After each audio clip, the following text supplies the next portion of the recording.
I think that's one of the things, the benefits of quote-unquote enlightenment, which is becoming directly conscious of what's true, like what's really true, allows for a massive openness or a space.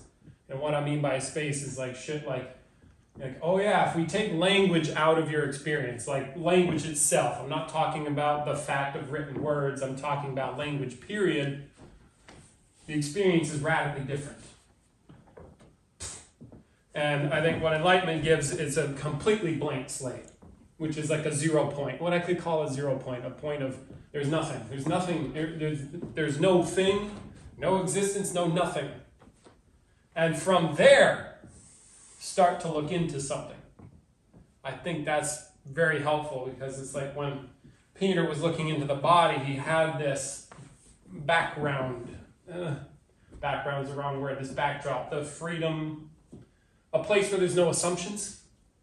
So there's nothing in the way, and then starting from there, and then going like, how do we punch? You see how punch is like way down the line. It's like, what even is a punch, like considering boxing?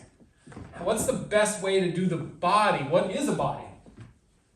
But not from our preconceived notions of what a body is, or a punch even. And then, or say I'm punching, I go, wait a minute, I think I'm punching. Or I might recognize, maybe even more importantly, or in addition, say I have this kind of freedom, for me, because I have some direct consciousness in the matter, right, these things, I can see, like I look around my experience, my whole experience, and what I mean by that is like the objects plus my own mind. And I might notice, as I'm doing these motions, I might catch sight of a conceptual overlay that I've got, that I didn't realize I had, and I see that this overlay is affecting how I think and how I move. And I go, wait a minute, that's a concept I have, that's not this. Oh, let go of that, do this. And it's like starts to change, or I start to investigate differently, whereas I suspect that people very much are there, they have these concepts, but they can't see them, or it's very hard to see in any case. And once they do see these things, I think that's perhaps the value of a facilitator or a person or a teacher that has these kinds of experiences, whatever. They can go, hey, you're thinking like this. I can see your mind thinking a thing. And say, hey, you're thinking over here, think over here, or stop that thought, do this. And I didn't even realize, and I can recognize that stuff. So it's like, I just thought I'd share that. I don't know how that helps you per se, but perhaps gives you an opening or a possibility. Or when you're training, like Peter said, he built martial arts from the ground up. Like he said, okay, I did this martial art, mastered it, this one mastered it, this one mastered it, this one mastered it, but then toss it all out. Start from zero, like actual zero. Most people don't have actual zero. They've got an idea of zero. But like to actually touch it for real, it's like, oh, goody. Infinite, nothing, great. Now what do we got? Okay, we can bring space in, great. Got space, got objects, but nothing else, cool. What else? Bodies, gravity, okay. Now, martial arts, what's there? What's really there? See, and then so he started like that, perception, feeling stuff, their perception, mechanics, physics, like how does the ship work?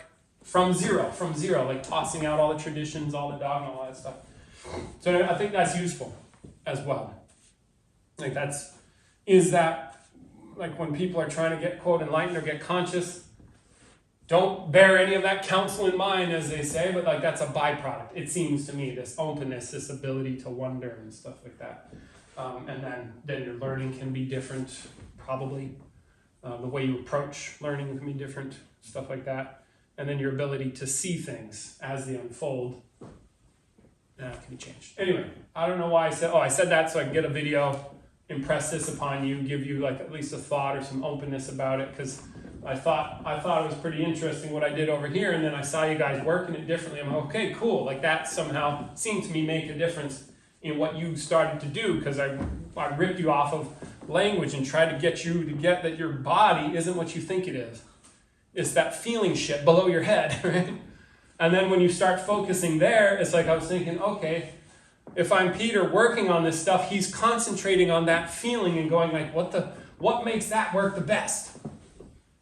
What makes your body in terms of, body being, it was like, I'm going to be a master fighter. I'm going to actually fight, not martial arts, fight. And what body works for that? So then we have to start studying the body, but not what we think the body is, what it actually is. And that's where I think the Enlightenment comes in handy, because we go for what's actually there, not a concept about it. And that changes our relationship to these things. So, thank you. Thought I'd share that. Okay.